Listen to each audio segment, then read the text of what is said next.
The house next door was the oldest in the neighborhood. It was built long before the neighborhood came into existence. At some point, the owner must have fallen on hard times and sold the 100 plus acres, and the neighborhood was born. I was 6 when my family moved in.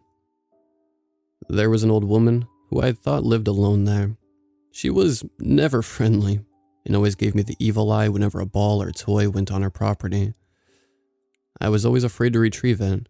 She'd either be sitting on the porch or I'd catch her gaze from inside one of the old windows. Thankfully, it has been about 5 years since I've seen her. The house has been for sale for over 4 years now and has gone through every realtor in town. I'm 15 now, but when I was younger, my friends and I had an ongoing contest to see who could stand on the porch the longest after dark. During the summer when I was 10, a new boy moved into the neighborhood. His name was Robbie, and he was a one-upper. Anytime we told a story, he would always start with, "Oh yeah?" and then go into how he did something similar, but of course a lot better. It was annoying. We still hung out with him because he had an awesome video game set up in his basement, and whenever we were over, his mom would bake the best cookies and always had Kool-Aid for us. There were 5 of us that spent a lot of time together. Me, Julie, Robbie, Jay, and Tess.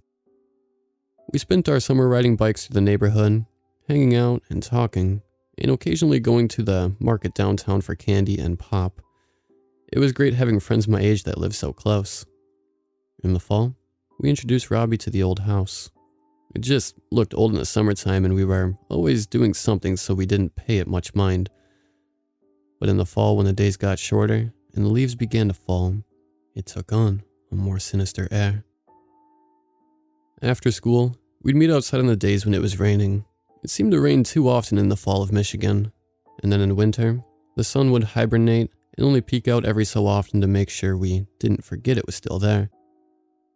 One mid-October evening, we were hanging out and talking about what we were going to be for Halloween. "I'm going as Elsa," Tess said. My mom made me her cool ice princess dress. "Oh yeah?" Robbie jumped in. "I'm going as Scarecrow from Batman, and my eyes and mouth glow. I made it by myself."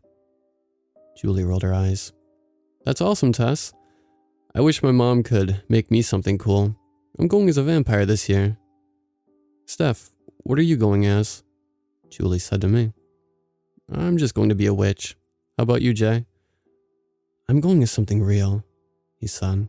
"I'm going as the zombie in old lady Gertrude's house." "That's not her name," I said, giving him a sarcastically stern look. "And she doesn't keep a zombie in the basement. It's a monster, like Dr. Frankenstein's monster." No. She's actually a witch, and she's been living there for over 200 years, said Tess. "What are you talking about?" Robbie asked. "The house next to Steph's," said Jay. "And it really is a zombie. I heard that she keeps her husband in the basement and feeds him squirrels and chipmunks to keep him from attacking the neighborhood." "Who told you that? Was it Katie?" Julie said, making a flirty face at Jay. She then started giggling. Jay's face turned bright red. Robbie saved Jay from further torment by asking about the house. "Have any of you been inside?" "Of course not. I don't want to become a zombie," said Jay. "We have a contest to see who can stay on the porch the longest," I said. "Steph has the record now," said Jess. "Julie almost beat her last year, but got scared of a noise she said she heard." "I did hear someone. They were behind the window," Julie replied. "What about you and Jay?" Robbie asked. "I could only stay on the last step, and Jay's a scaredy cat. He won't even go on the first step," Tess said. "No, I'm not," Jay whined. "Jay, you're scared of everything.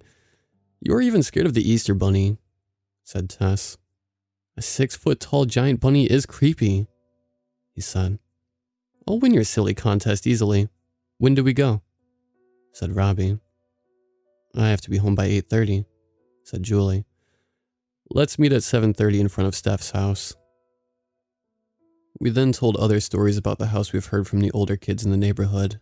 After a couple stories, we started making them as far-fetched as possible. We were laughing and having fun. I wish I had known that it would be the last time we'd share a laugh like that together. We all said goodbye and went home for dinner. I was excited to go back over to the house. After dinner and homework, I told my parents I was going to see my friends. It was a warm night for October, so I put on my spring jacket and went into the garage to wait for everyone. Julie arrived first. She helped me get some chairs out of the garage while we waited for the others. Jay and Tess came over next, followed by Robbie. We all sat down and discussed the rules of the contest. The timer would start once you got on the step of the porch. You would get bonus points for peeking in the windows.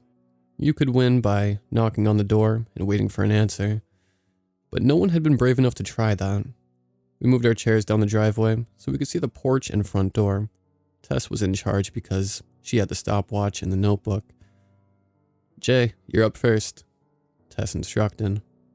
The wind picked up, making the 60-degree night feel much cooler. Jay looked over at the dark porch and then at his watch. I'll skip this one so everyone else can go so no one is out too late. Tess smiled. Jay's time, 0 minutes and 0 seconds. A new record for you.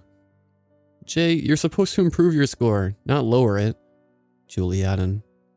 I'll go, said Tess. She handed me the stopwatch and notebook. Here, Steph, make sure to start it right when my foot hits the first step. I'll be ready to stop it right after you run away, I said with a laugh. Tess pretended to be mad and glared at me. Then she skipped up the yard until she was a few feet before the porch steps. After a couple slow steps towards the porch, she finally put her foot on the first step. She looked back at us and smiled. I started the timer. She made it to step 2, and then finally to step 3. She was lifting her foot to step on the porch when a strong gust of wind rattled the screen door. She screamed and ran back to us. We were all laughing and she came back and sat down. It was just the wind, said Julie. Sure, that's what they always say in the scary movies. It's never just the wind, Tess said. No bonus points, and just about 30 seconds, I said. So close to your record. Maybe next time it won't be so windy. She'll just blame it on it being too quiet, Jay said while laughing. Tess playfully smacked him. Julie, you're next. The current record held by Steph is 2 minutes, 5 seconds, plus 50 bonus points. Jess stood up and walked confidently over to the steps and didn't hesitate, walking right on the porch. I looked at the stopwatch. 1 minute and 45 seconds had passed. Julie walked up to the big front window and put her hands on the glass and peered in. With as dark and quiet as the house was, you would think no one lived there. Another big gust of wind caused the screen door to open and loudly slammed shut. Julie jumped and moved away from the window. She stayed a little longer before running over to us. A new record, shouted Tess. 2 minutes, 19 seconds, plus the bonus points for looking in the window. What did you see inside? Asked Jay. It was too dark. I didn't see much, she replied. Steph is up next, and we'll finish the night with Robbie's first attempt, Tess said. It'll be more than an attempt. I'm going right up there to knock on the door. I'll win this contest on my very first try, Robbie said. I don't think you'll be so brave when you get up there. There's just something weird about that house. Gives me the heebie-jeebies, said Jay. You sound like Shaggy, Julie said, laughing. Will you go up there for a Scooby snack? Okay, Steph, don't let Julie beat you, Tess said. I walked over to the steps, but stopped when movement caught my eye at the big window. After convincing myself that it was just my imagination, I went right onto the porch in front of the door. My heart was racing from just standing there. I liked the feeling of being scared. The slightest noise or touch is enough to get you to jump and have that chilled feeling surge through your body. I walked up to the window. My eyes were adjusting to the dark, and I could see shapes in the living room. I think I saw a couch, maybe a bookshelf and a coffee table. My eyes scanned around some more, and I saw movement again. There was a shape moving back and forth in what must have been a rocking chair. Was she just sitting there in the darkness watching us? I started to feel bad. Maybe she was just a lonely old lady that wanted to be left alone. Suddenly the rocking stopped, and the figure stood up rather quickly. There was more movement from the other side of the room. That was enough for me. I ran off the porch and back to my friends. My heart felt like it was trying to escape through my throat. So close, Tess said. If you had stayed 5 more seconds, you would have won. I saw her in there. And there was someone else with her, I exclaimed. We should just go. She lives by herself and probably has a couple dozen cats, said Julie. It was too big to be a pet, I said. I knew it, said Jay. You must have seen her zombie husband. I haven't had my turn yet, and you're just trying to scare me because you know I'm going to win. I'll knock on the door and talk to her and her zombie husband, said Robbie. He got up and walked to the house. The wind picked up and was howling through the trees and rustling the leaves on the ground. Tess handed the stopwatch to Julie and winked at us. She crept up behind Robbie and caught up to him when he was just about to step on the porch. She yelled while grabbing his shoulders. Robbie screamed a very high-pitched scream and nearly fell back onto the ground. Tess started laughing, and Robbie ran back to the chairs. I didn't hear you knock on the door, said Jay in between laughing fits. How many seconds was that? Julie said. About 5 seconds. That was the same as you last time, Jay. Robbie looked pretty mad. That's no fair. I get to go again. Maybe you can double your time, Jay said while continuing to laugh.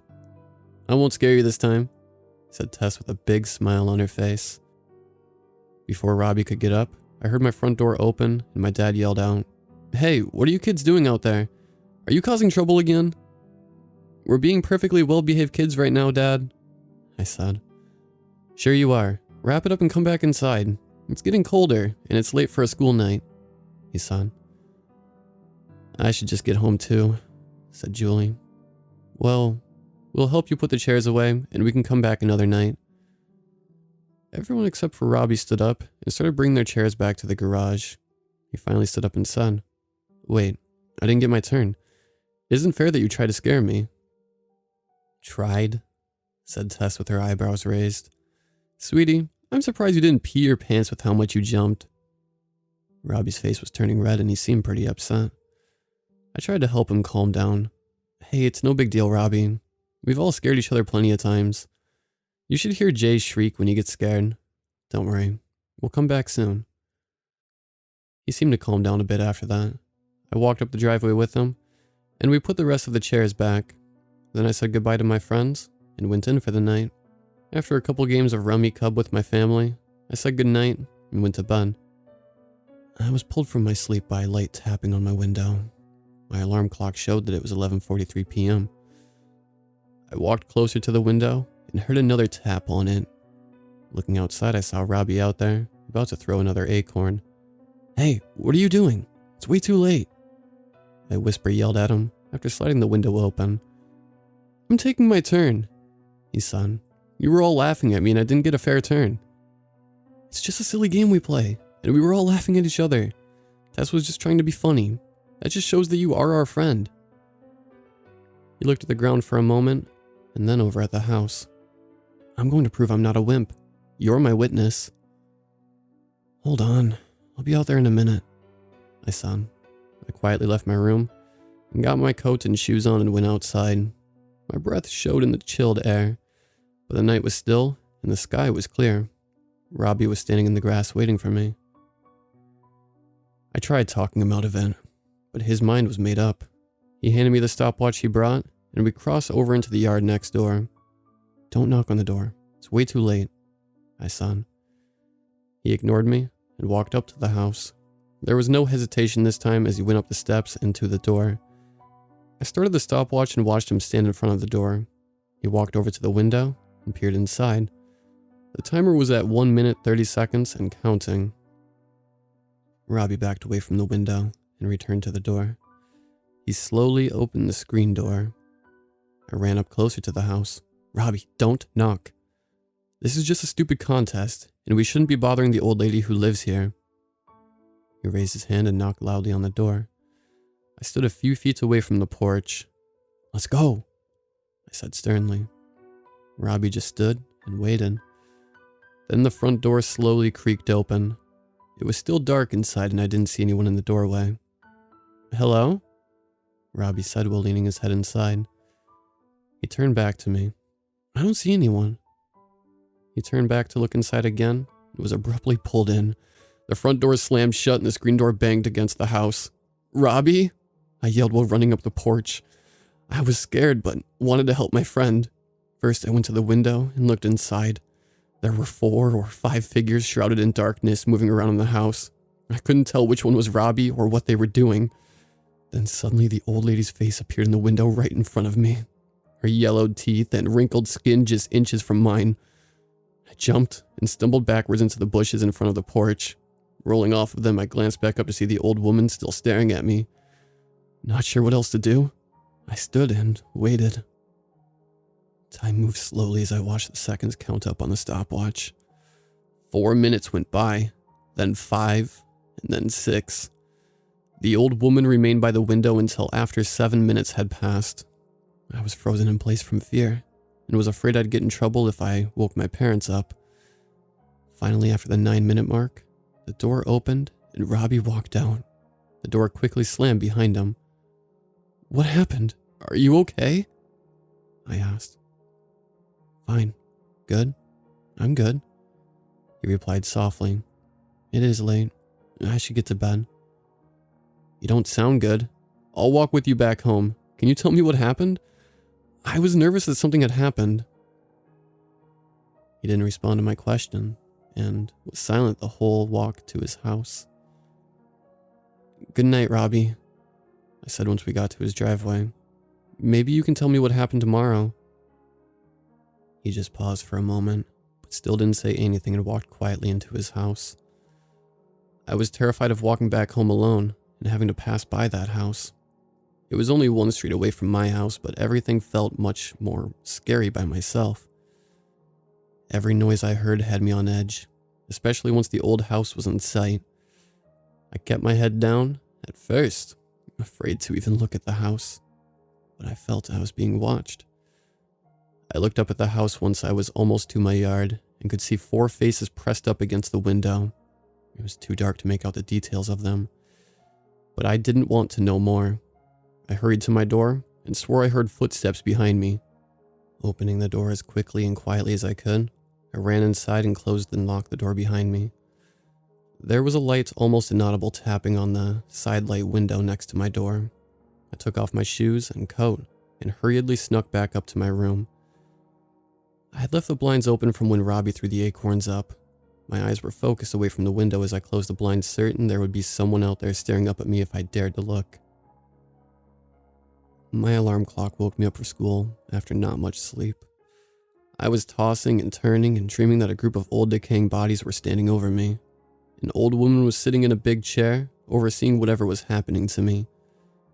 I quickly got dressed and ran down for breakfast. Wow, you're ready early. Big day at school today, my mom asked. Yeah. We're doing a cool science experiment today, I said. Cool, what is it? My dad asked. I thought for a moment. My teacher said it was going to be a surprise. Can't wait to hear about it later, he said, smiling at me. After eating my breakfast quickly and brushing my teeth, I grabbed my backpack and told my dad I was ready to go. Already? You must really be excited for that science experiment, he said. I gave my best fake smile. I sure am, Dad, and I like getting there early sometimes to talk to my friends. Alrighty then, let's go, he said. I rolled my eyes and went with him to the car, giving my mom a hug and a kiss along the way. When my dad pulled up to the drop-off spot, I unbuckled and jumped out of the car. Love you, Dad. Bye, I said quickly and closed the door. I ran up to wait by the door for them to let us in the building. I looked around for my friends and finally the bus pulled up and I saw Tess and Jay get off. But I didn't see Robbie. They waved when they saw me and I motioned them over. Where's Robbie? I asked. I don't know. He wasn't at the bus stop this morning, Jay said. Maybe his parents dropped him off today, Tess added. No, I got here early and I haven't seen him, I said. You sound worried. Was he that upset about me scaring him last night? It wasn't a big deal, Tess said. I'll tell you about it when Julie gets here, I said. Luckily, it wasn't much longer that Julie's mom pulled up and dropped her off. She saw us standing there and ran right over with a big smile. "Good morning," she exclaimed, followed quickly by, "What's wrong?" after seeing my face. "Robbie showed up last night outside my window. He wanted to redo his turn for our contest. I tried to talk him out of it, but something happened," I said. Then I filled them in on Robbie being pulled inside, the figures I saw, and the old lady staring out the window at me. I finished the story with how weird Robbie was after, and the tapping at my door. No one responded at first. Then Jay broke the silence. "Great. Now Robbie is a zombie too. She must have gotten more zombies if you saw 4. No wonder I haven't seen very many squirrels and chipmunks out." "Shut up, Jay. This is serious," said Tess. "I was being serious," Jay said. School was about to start, and still no sign of Robbie. We walked together inside, and then Julie and Jay went into their classroom, and Tess and I went to ours. The school day went by slow. At lunchtime, we made plans to meet up at Julie's after school and ride our bikes over to Robbie's. I rode the bus home with Jess and Tay, the 3 of us squishing into one seat. "Should we wear garlic around our necks when we go so we don't turn into zombies too?" Jay asked. "Garlic is for vampires, Jay, and I don't think there is anything you can wear to stop a zombie," said Tess. "I know," said Jay, "but maybe it'll work on them too." "Don't you think Robbie would have attacked me if he was a zombie?" I asked. "No, it takes some time for someone to turn into a zombie," he said. The bus pulled up to our stop. We got off and walked together until it was time to split off towards our respective houses. I let myself into my house and set my things down. After washing my hands, I grabbed a snack and sat down at the kitchen table. My dad came down the stairs and joined me at the table. "How was the science experiment?" he asked. I thought for a few seconds and then responded. "It was cool, but kind of disappointing. We did a volcano, but it wasn't as big as the ones you've done with me." He smiled. "Should we do one now? We could make the biggest one ever." My dad was like a kid when it came to science experiments. I think he liked them even more than I did. "Maybe we can do one later. I'm supposed to meet my friends at Julie's house. Robbie was homesick and we want to see how he's doing." My dad looked a little disappointed, but then smiled again. "That's really nice of you and your friends. I hope he gets better soon." "Thanks, Dad. Me too." I finished my snack and told him I would be back for dinner. When I got to Julie's, the others were already there. We got on our bikes and went down the street to Robbie's. We walked together up the path to his front door, which was lined with ghosts and skeletons. I went up to the door and knocked. There was no response, so I knocked again. "Oh man, I knew it. The whole family is zombies now," said Jay as he stepped back a few feet. Tess turned around and scolded him. "Be quiet, Jay." He looked like he was about to say something, but before he could, Robbie's mom opened the door. "Hi, is Robbie okay? We didn't see him at school today," I said. His mom sighed. "He's been sleeping most of the day. He doesn't have a fever and won't say much. I think he's just starting to come down with something." "Can you tell him we hope he feels better soon?" I said. She smiled and said, "I will. He's lucky to have friends like you." She closed the door, and we walked back to our bikes. Robbie was out the rest of the week, and we didn't see him all weekend either. I was really worried about him, so I went to his house by myself late Sunday afternoon. His mom opened the door pretty quickly after I knocked. Her hair was disorganized, and she looked like she had been crying. "Hi, Stephanie. Robbie's been asking about you," she said. "Is he any better?" I asked. "Our doctor said for him to get some rest, but she didn't know what was wrong with him. All the tests came back normal." She looked down at the ground and then right into my eyes. "He has been screaming every night in the middle of the night at the same time, just before midnight. This morning he started repeating your name over and over, and then he said, 'Don't go in,' over and louder until he threw up." She wiped some tears away from her eyes. "I just don't know what to do. Please come in and see him? His room is upstairs on the right," she said. I went inside and slowly climbed the stairs, afraid of what he was going to be like. His door was slightly ajar, and the dim light was coming out of it. I lightly knocked on his door. "Robbie? It's me, Steph. Can I come in?" There was no response. Slowly opening the door, I saw him sitting on the floor facing the wall with his back to me. "Hey, Robbie. How are you feeling?" He still didn't respond. "Jay thinks you're a zombie and was afraid to come here the other day. We told him he was crazy." I laughed nervously. Robbie slowly turned his head towards me. There was no emotion on his face. "Don't go in there," he said and stared at me. "It's in my dreams. It's all I can see when I close my eyes." Not sure that I wanted to know the answer, but I asked anyway. "What do you see, Robbie?" He was still looking at me, but then closed his eyes. "Darkness." He turned his head back towards the wall. "The basement is there. It's waiting for me.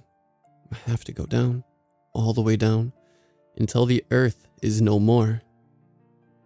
"No, you don't, Robbie. I can help you. We can help you. Please, we are your friends and we can figure this out," I said. He stood up and turned again to face me, eyes still closed. 5 days left until Halloween." "Yeah, it's almost Halloween. You were going to go as Scarecrow. I can't wait to see your costume," I said. 5 days left," he said and stepped towards me. 5 days left." He stepped closer again. 5 days left, Steph." I backed up into the wall behind me. 5 more days, 5 more days, 5 more days left. He ran the last few steps towards me and grabbed my shoulders. I started crying. He leaned his face right in front of mine and still wouldn't open his eyes. 5 days left. He screamed and shouted as loud as he could. His mom burst through the door. "Stop it, Robbie. Stop. You're scaring her. You're scaring me." She grabbed onto him and they crumbled to the floor. He continued screaming and then fell into soft sobs. His mom was crying too and holding him tight. "I'm sorry," I said through my own tears.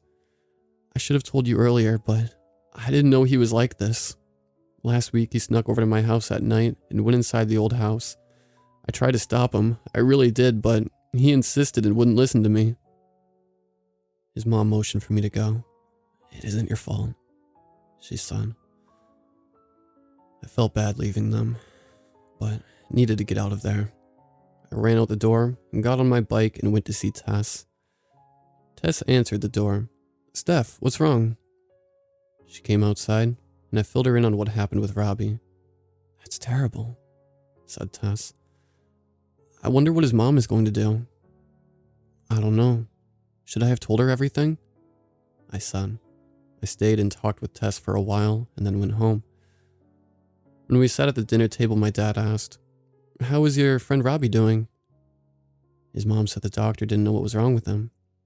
I said. Before my dad could ask a follow-up question, there was a knock at the door. My mom went to get it. I couldn't tell what was being said, but after the door closed, my mom said, "Stephanie, this nice police officer would like to speak with you." "Is this about Robbie?" my dad asked. I nodded my head and walked over to the living room where my mom and the police officer were standing.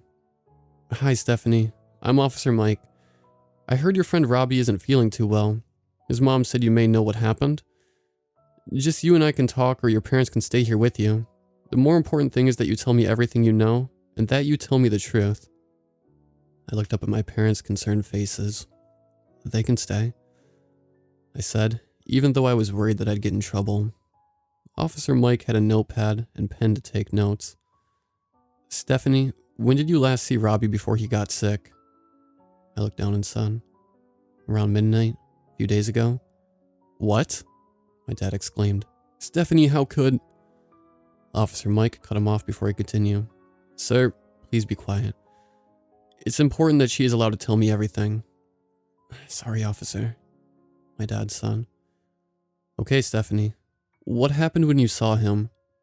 I told him about the contest and how Robbie was upset that Tess scared him, and how he woke me up by throwing acorns at my window. Then I looked over at my dad and said, "I didn't want to go out, but I thought I could get him to change his mind about knocking on the door. After he knocked, the door opened and no one was there. When he leaned in, someone grabbed him and pulled him in. I yelled for him and ran to the window to look in. There were maybe 4 people in there, but I couldn't tell what they were doing. The old lady came to the window, so I backed away and waited. Officer Mike was writing a lot down. Did you see him come back out? He asked. Yeah. It was a few minutes later that he came out on his own. He didn't look hurt and nothing looked wrong with him, but he sounded different. Did he tell you what happened in there? No. I asked him, but he wouldn't say anything. He didn't even say goodbye when we got to his house. I said. What happened when you walked home? I was scared, and when I looked at the house, I saw some people staring at me from behind the windows. I ran in my house as fast as I could. Did anything else happen? I thought I heard someone knock at my door after I went inside. I said. Is he going to be okay? I'm sure he will, said Officer Mike. I'm going to go next door and see what I can find out. Be careful, I said nervously. He smiled at me and thanked me for sharing the information. Then my dad walked him to the door. I started crying. Both my mom and dad came over and hugged me.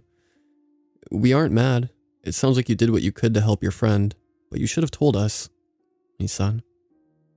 Can we watch him go over? I asked. My mom looked at my dad and shrugged her shoulders. I guess, she said. We watched Officer Mike look around the front of the house and then knock on the door. He had to knock a second time before she answered. After a couple minutes, she stepped aside and he disappeared inside the house. Oh no, something is going to happen to him too, I said. He's a police officer, my dad said. They're trained to be careful. After quite a few minutes passed, he came back outside. He looked to be asking more questions. Then they walked around to the backyard where the basement was. Robbie warned me about the basement. He was screaming for me not to go in. I grabbed onto my mom's arm. I never liked her. She always gave me the creeps when I saw her, my dad said. My mom jumped in. We don't want you doing that contest anymore. It isn't nice, and if she is responsible for what is happening with Robbie, then it isn't safe. There's no way I'm going near that house again, I said. They were back there for a long time, and then finally, they walked back around. I heard Officer Mike say, "Thank you, Mrs. Boline. I'll make sure they stay out of your yard." He then walked back over to us. Was anyone else in there? I asked. No, it's just her living there. She said she doesn't want you and your friends going on her yard or on her porch anymore. I looked down at my feet, embarrassed about the contest. We won't, I said. Did she say what she did to Robbie? She said he didn't go in the house, but that she scolded him about knocking so late, said Officer Mike. I saw him go in, and there were other people there, I said. Officer Mike crouched down in front of me. It was late, and you had just woken up, so maybe your mind was playing tricks on you.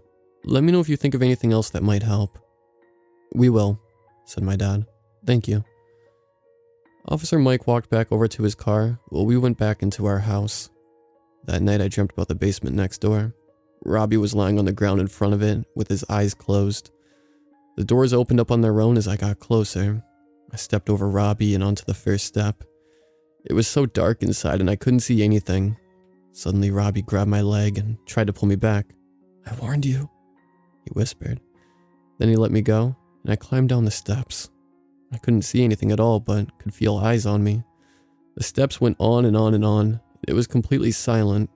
I took another step and there was nothing below my foot. I fell through the blackness screaming and then woke up in a cold sweat. Robbie still wasn't at school on Monday or Tuesday, but came back on Wednesday. We were happy to see him, but he wouldn't say much and wasn't himself. Something woke me out of my sleep just before midnight on Thursday night. It was 11:43 to be exact. I heard tapping at my window, but wasn't sure if it was a dream or if it was real. I went over to the window and peered through the blinds. My eyes scanned the grass and trees outside my window. I didn't see anyone out there, so I headed back to my bed. As soon as I got back into my bed, I heard it again. Tap, tap, tap. I watched the window and saw something bounce off it. Tap. I ran over and saw Robbie standing there. I slid open the window and whisper yelled at him again. "Robbie, what are you doing?" He didn't respond. He just dropped the acorns in his hand and headed towards the backyard of the old house. "Robbie, wait, I'm coming outside." This time, I ran into my parents' room and woke them up. "Dad, wake up. Robbie's outside again." I think I scared him as he jumped and then pulled the covers off, nearly falling out of bed. "I'll go. You stay inside," he said. He ran downstairs, grabbed a flashlight, and went outside. I walked out onto the deck and watched him run next door. He went past some trees and all I could see was the beam of light jumping around. A few minutes later, my dad came back in. "I didn't see him or anyone else out there. I went around the house," he said. "Are you sure you saw him out there?" "Yeah, I tried talking to him, but he wouldn't respond. He just walked towards the old house," I said. "Well, thank you for getting me. I'm going to call the police so they can make sure he is safe. You can go back to sleep now." My mom came over to join us. "Let's go, dear. I'll tuck you in." The next morning, I got dressed and hurried down the stairs. "Dad, did they find Robbie?" "I don't know. The officer said he would look around the neighborhood and check at his house," he said. I was still worried about Robbie. But I was also excited to wear my Halloween costume to school today. After breakfast, I put on my witch costume, grabbed my broom and backpack, and headed off to school with my dad. "Mom and I will see you later at the Halloween party. We both were able to volunteer," he said. "See you soon. Love you," I said, and ran into school. I caught up with my friends and we all talked about each other's costumes and couldn't wait to go trick-or-treating the next day. It was great that it fell on a Saturday that year. It was almost time to go into our classrooms when Tess asked, "Is that Robbie?" There was a kid with a burlap hood facing the wall. "Hey Robbie, cool scarecrow costume," said Jay. We all knew it was Robbie when the kid didn't respond. Robbie wasn't around at lunchtime. We heard he was sent to the principal's office for not taking off his mask when the teacher asked. The rest of us made plans to meet at Jay's house for trick-or-treating. This was the first year that all of our parents were going to let us go on our own, so we were extra excited for it. That night I had another nightmare, almost exactly like before, except this time Robbie wasn't in front of the entrance. He was inside waiting for me with his scarecrow mask on. There was fire where his eyes should be, providing light to the stairs going down. "Come join us," he said, and pointed towards the endless stairs. The dream finished the same as before with me falling after the last step. When I woke up from the nightmare, my alarm clock again showed 11:43. I listened carefully but didn't hear any tapping at my window. Feeling like I still should check, I pulled off my covers and peeked through the blinds. Robbie was out there, facing the old house. This time, I didn't get my dad. I ran downstairs as quickly as I could. He was almost to the basement by the time I got outside.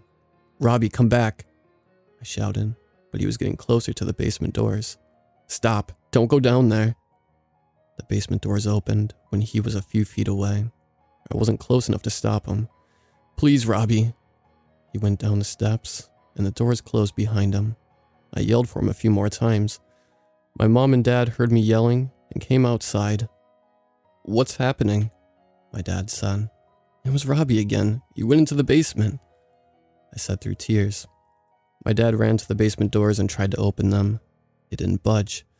My mom called the police and we waited for them to arrive. Officer Mike finally arrived with another officer. After my dad lied and said he also saw Robbie go in the basement, they hurried to the house. Officer Mike went to the front door and the other officer ran to the basement. Officer Mike pounded on the door shouting, "Police, open up." After no answer, he kept pounding on the door. I was sure the old door was going to burst. When there was still no answer, he tried the doorknob. It was unlocked. He opened the door and yelled again, "This is the police. Is anybody home?" The other officer ran over. "The basement won't open. Let's find a way in from here," Officer Mike said. "Get out your flashlight. The light switches don't do anything." They were in the house for a long time. When they finally emerged, they called for help on their radios. Officer Mike gave us an update. We didn't find anyone. We found a basement, but there were no stairs going up. "We'll get the doors in the backyard open." He ran to his car and drove it through the grass to the backyard. We followed from a safe distance so we could see what was going on. Officer Mike and the other officers attached a tow rope from the front of the car to the doors. They started it, and the rope seemed to struggle before the doors burst open. The other officer shouted into the dark basement, "Police, come out with your hands up." No response. Both officers went down the stairs with their guns ready and their flashlights on. While they were down there, 2 more police cars pulled up. One was the K-9 unit. The officers and the K-9 headed to the backyard. The dog ran until it was about 5 feet from the basement entrance and began barking and whining. "Mike, John, is everything okay down there?" One of the officers shouted. There was no response, but the dog continued to whine. After another minute or so, the officers emerged from the basement. "Did you find anyone?" asked an officer.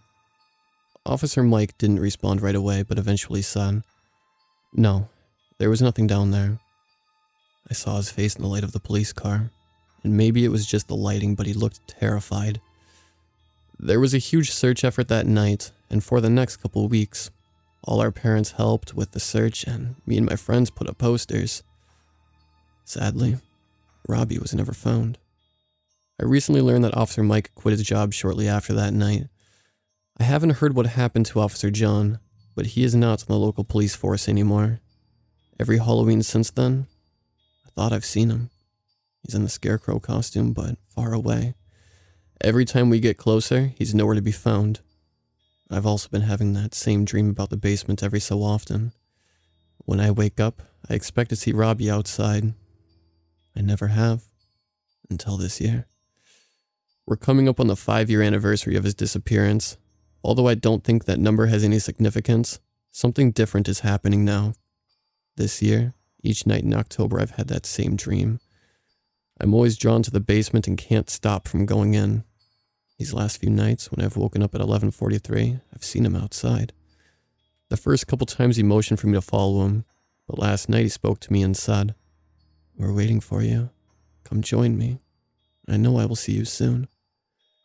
With each passing night, I'm afraid I'm losing control.